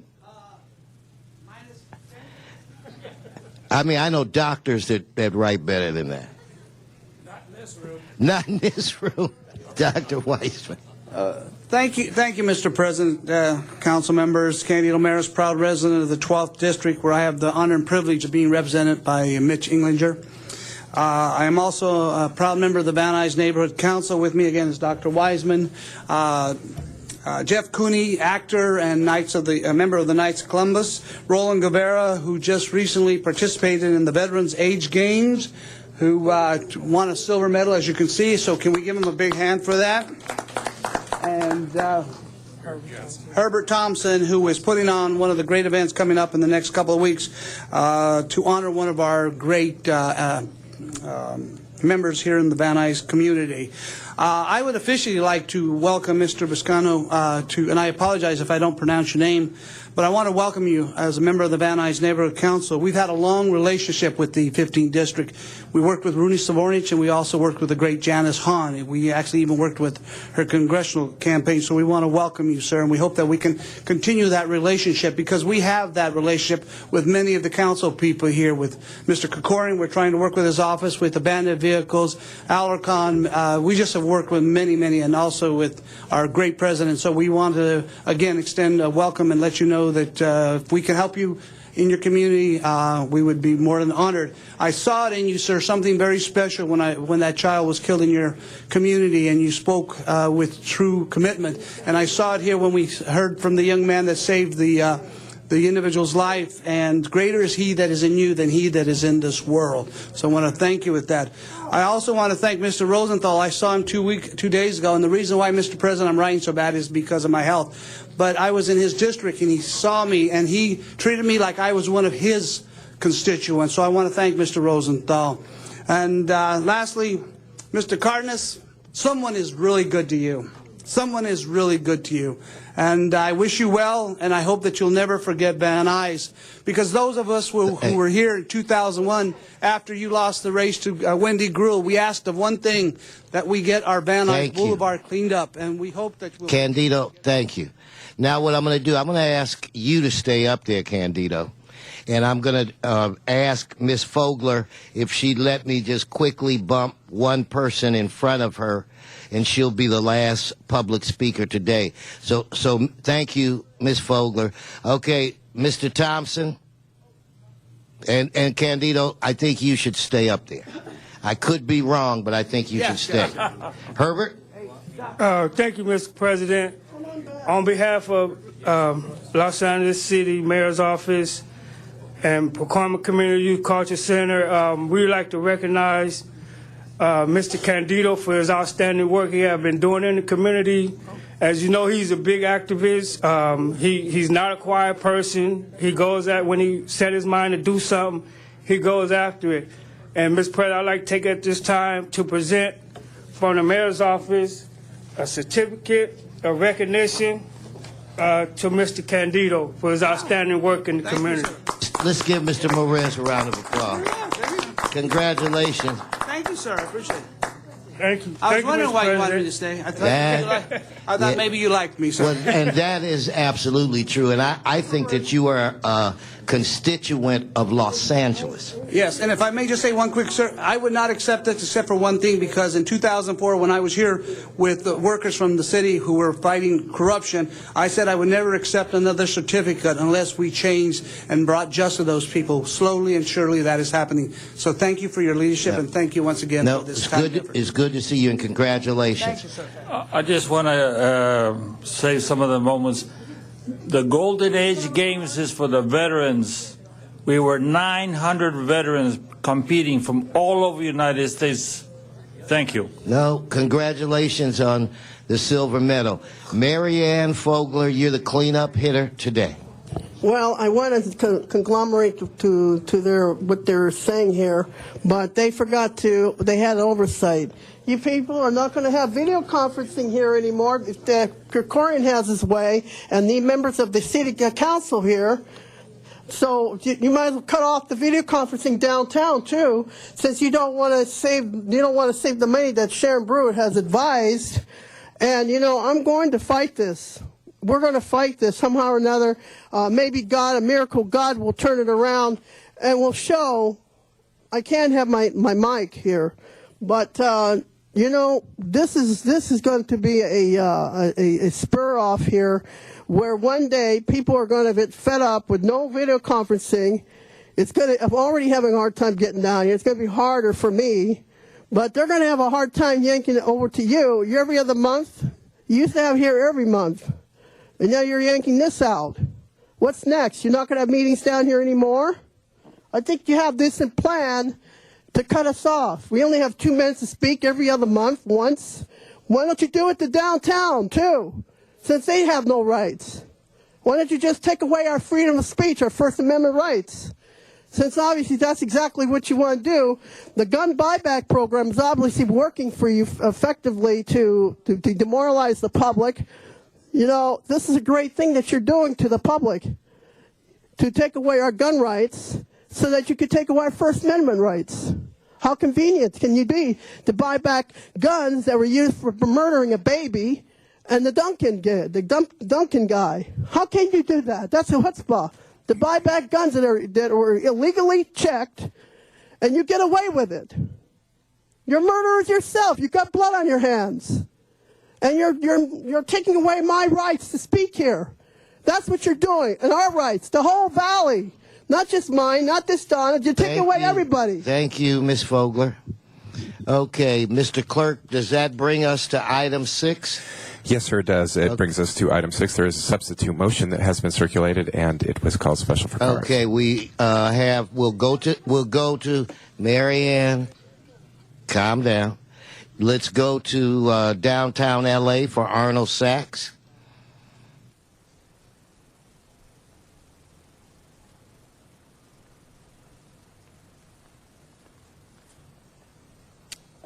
Yes, thank you again, Arnold Sachs. I'm reading this item on your agenda, and my concerns are brought about by the Section A, item number 2, where it says, negotiate and enter into a second amendment to the loan agreement, which includes consent for the conveyance of the property by grant deed from BLQF to assignee. And who the assignee would be and who BLQF would be, because, you know, I'm reminded of a grant deed that was registered in the county in 2007 that granted public property that was purchased with public funds along the Gold Line, what was to be the Gold Line route, the foothill extension of the Gold Line, and the grant deed was between an agency that didn't exist, and I don't know, Mr. Councilman Reyes might be familiar with that, and the Blue Line Construction Authority, the LA to Pasadena Blue Line Construction Authority, aka the Gold Line Construction Authority, and they got property that was purchased with public funds. And here's another grant deed. And yet, when that was explained about, you know, the language of that grant deed not being really on the up and up, nothing was heard from the city attorney. And we've heard today how important language is when you discuss items, especially, you know, your amendments and your motions. But nothing was mentioned about that grant deed. And here's another grant deed. So I would hope maybe, and I'm going to get struck by lightning, Honest Ed Reyes got an opinion on this? I'm looking out for a striking lightning. Your time is up, Mr. Sachs. Mr. Sachs, if you'd stay right there, can we go back to City Hall? You don't, if you could stay in that area, you're the next speaker. I'm going to ask the city attorney if we as a council could introduce a motion that require that you sit in the third row, so that we don't have to wait for you to walk all the way down. Anyway, on that item, members, let's open the roll, close the roll, tabulate the vote. 11 ayes. Item 12, called special by Mr. Sachs, so we're staying downtown. Well, I'd like to know that the city attorney forwards the language of that motion that you plan on proposing, Mr. President. Okay, you have 1 minute. Item 12, just quickly, again, you know, it's interesting about the council's actions to eliminate the live feed from the valley, that they've set the standards. By doing that, they set the standards of $21,000, the low level of funds to help balance the city's budget. And that brings me to these different funds that are available to the council chambers. This is from the Lopez Canyon landfill. So $21,000 now becomes the low end of the ceiling to be looked into for what we can cut to help feed the general funds which go for the pensions and the salaries and retirement. Thank you. Okay, there are no speakers on the or in the queue.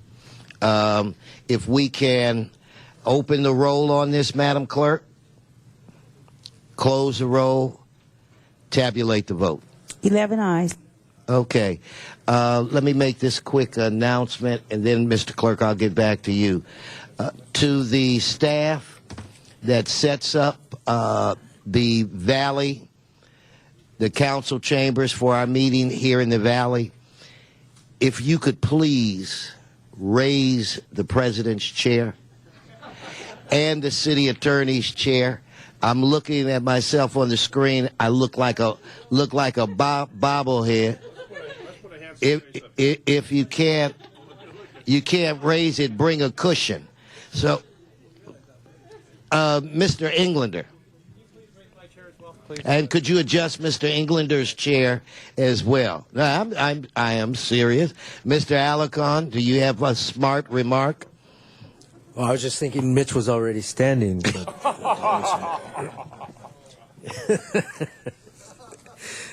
I do have some announcements. Well, wait, we're really not there. I think we've got posting and referral. Anyway, let me go to the clerk, and then we'll go to general announcements. Mr. Clerk, where are we on today's agenda?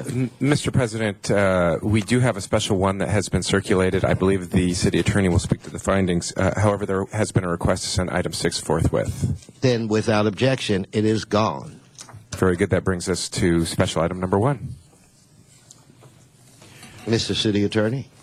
Thank you, Mr. President. Since the posting of today's agenda, it has been determined that payroll requirements cannot be met for convention staff due to increased demand for services for the E3 convention.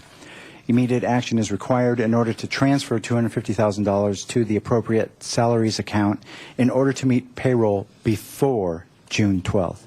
Council must first make findings pursuant to Government Code Section 54954.2 before considering the substantive motion. Okay, let's vote on the findings. Madam Clerk, open the roll. Close the roll. Tabulate the vote. 11 ayes. Okay, Mr. Buscaino? Oh, okay, so, Mr. Chair, you're comfortable? We move forward? Okay, then, members, Madam Clerk, let's open the roll. Close the roll. Tabulate the vote. 11 ayes. Okay, where are we now, Mr. Clerk? Mr. President, council has motions for posting and referral. They are posted and referred. The desk is clear. That brings us to announcements. Mr. Alarcon. We have a busy weekend in the Northeast San Fernando Valley. Let me first announce that Valor Academy Charter School is having their end-of-the-year barbecue, and the community is welcome. Meet the Valor teachers, administrators, students, and families. Enjoy music and yummy food. Get a tour of the campus. Cotton candy, face painting, snow cone, bounce houses, all those things that Mr. Englander loves. I know you're going to get me back for all this, but we also are having a celebration of fatherhood. This is at McClay Middle School from 11 to 3 p.m. In fact, that's the same time as the other one, and I neglected to say that, so let me say at 11 to 3 p.m. you can go get your face painted and then go to celebrate fatherhood at McClay Middle School at 12540 Pierce Avenue.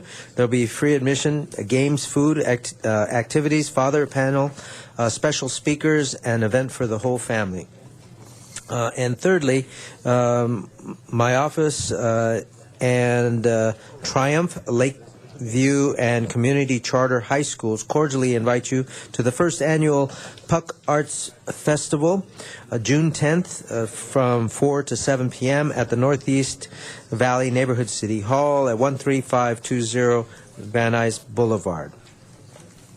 Mr. Buscaino. Thank you, Mr. President. Colleagues, tomorrow is going to be an historic day for the great city of Los Angeles, where we will officially welcome the USS Iowa. She will come down the main channel, Port of Los Angeles, for its very first time.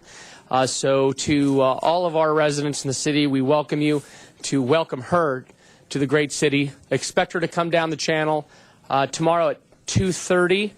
and we encourage you to take your time coming down. There'll be plenty of parking, and just we are working. We have worked with the Port Police, LAPD, DOT, CHP, and putting together a traffic plan. So we welcome you, and we welcome the USS Iowa to the City of Los Angeles. Thank you. Okay, Mr. Krikorian, and forthwith on Special One. That's all I wanted to ask, Mr. President. Thank you. Okay, Mr. Krikorian. Mr. Zine? Thank you, Mr. President. Saturday, 8:30 Relay for Life at Cleveland High School. It's for the American Cancer Society, and people are invited to come, and it's an event where we raise money for the American Cancer Society. That, again, is Cleveland High School, 8140 Van Alden in the beautiful community of Reseda. We'll see Walt and Nancy Sweeney there with a number of members of Reseda, which is still, Mr. Englander, Council District 3. What's that, Mr. Cooker? Go Cavaliers. Thank you very much. The interference from the other side of the room is hard to concentrate here. Thank you very much. The AGBU Monogian Schools having commencement exercise at 5 o'clock on Saturday, and we wish congratulations to all those folks that are graduating from AGBU Monogian School, the great Armenian school in the 3rd Council District. And also we have, that's on Saturday, on Sunday, those of us who will be in the LGBT parade down Santa Monica Boulevard from Crescent Heights in West Hollywood. That'll be a fun-filled parade.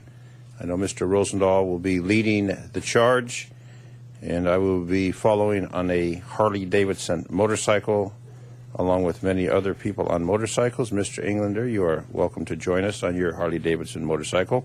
And also at 6 o'clock on Sunday, Salute Our Armed Forces, featuring the 300th United States Army Band at Warner Center Park. And that's a free concert in the park this coming Sunday. The United States Army Band will be performing. You're all invited, a free event. And bring your picnic basket or food vendors at the location. And those are activities taking place, and we will see you on Saturday and Sunday.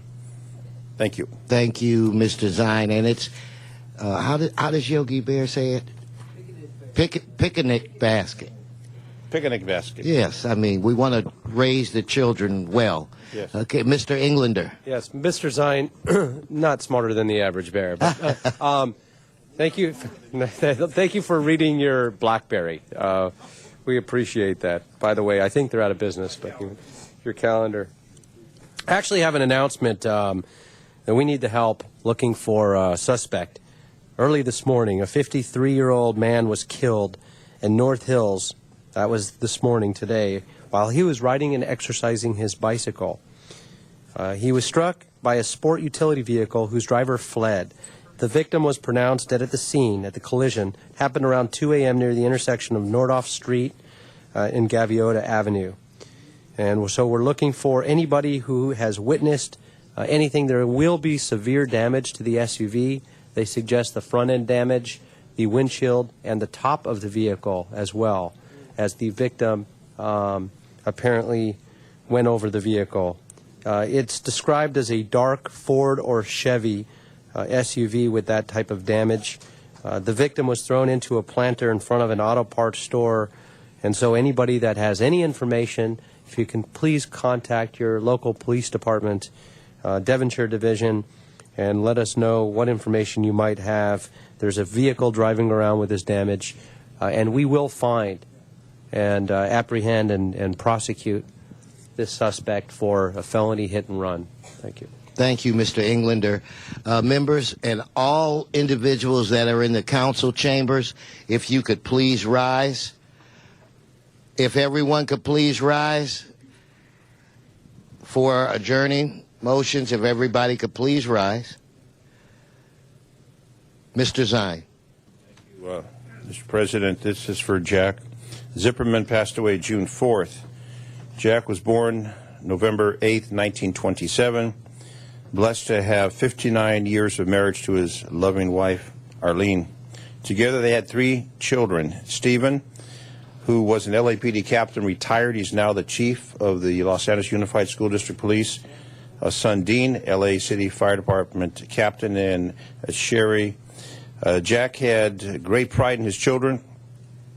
They had become, as people, what they have accomplished in their lives due to the upbringing of the mom and dad. It gave him 12 grandchildren, 8 great-grandchildren who he loved dearly. Jack was an extraordinary man who never lost his heart for people, appreciated simple things about life. He loved to garden. He would meet his friend Leo every Saturday morning for 70 years to have coffee. And until his cancer struck him a few months ago, he played handball at the YMCA 2 times a week. Was in love with the community, in love with his family and his friends. He was a caring husband, sweet man who served his country, the United States Army, working in missile systems and electronics during the Korean War. After his service, he founded Cadet Uniforms, remained involved in the uniform supply and rental service for over 55 years. He was an absolute lover of the Los Angeles Police Department and Los Angeles Fire Department, and he was a member of the CPAB of West Valley. I attended his services yesterday, and there was a tribute by the law enforcement community and the fire service, and may he rest in peace. A wonderful man, Jack Zipperman. Thank you, Mr. Zine. Mr. Englander? Yes. Or wait, Mr. Buscaino would like to second that, Mr. Zine. And so would Mr. Englander. Any other adjourning motion? Mr. Weezar. Thank you, Mr. President. And colleagues, I ask that we adjourn today's council meeting in memory of Susan Davis. Susan began her city career late in life, starting out at the Community Development Department in 2001, where she remained until her passing. Susan distinguished herself, always willing to give a helping hand to her coworkers and friends. During the past 6 years, Susan was the department's receptionist, working the front desk like no one else. She always attended people with a happy smile and an upbeat comment or wisdom gained from a long life that took her through a varied circumstances, and as she often said, because of her 4 ex-husbands. Susan Davis is survived by her son, Wes Netherland, and daughter-in-law, Sabrina, and 6 grandchildren and 1 great-grandchild. She will sorely be missed by her family and her city family as well. I ask that all members join me in adjourning in Susan Davis' memory, a woman who lived to the fullest, bringing joy and energy to the city as well as the Community Development Department, her family, friends, and colleagues. May she rest in peace. All members. All members. Mr. Alarcon. Council members, I want to rise to adjourn in memory of somebody who served this council for many, many years. George Glenn Buchanan was longtime senior assistant city attorney and legal advisor to the city council. He passed away on May 25th, 2012 at the age of 90. Born in Philadelphia, PA on July 23rd, 1921, George attended the University of Illinois and served in the Army during World War II. When he returned, George attended Loyola Law School, graduated in 1959 when he started his career with the city attorney's office. He left the city service for several years to attend to private practice, and that was in 1963. He then returned to the city attorney's office in 1969 and was assigned as a city council liaison. As we know, Dion serves us, and George served in that capacity from 1969 until his retirement in 1990. So Dion, you may serve that long in this position. His wise counsel and expert advice enabled the council to perform its duties and responsibilities during the more than 20 years that he held that position. And Dion was offering me a little anecdote that he was known as somebody who usually said no whenever the council asked, can we do this or can we do that? And his answer was simply no. And so I know it sort of puts Dion in the category of a yes man, but I thought as much as we complain about the city attorney's advice, that we should know that before George used to just simply say no to all our requests, and somebody finally asked him, why do you say no? And his response was, because it has one less letter than yes. And what was the other?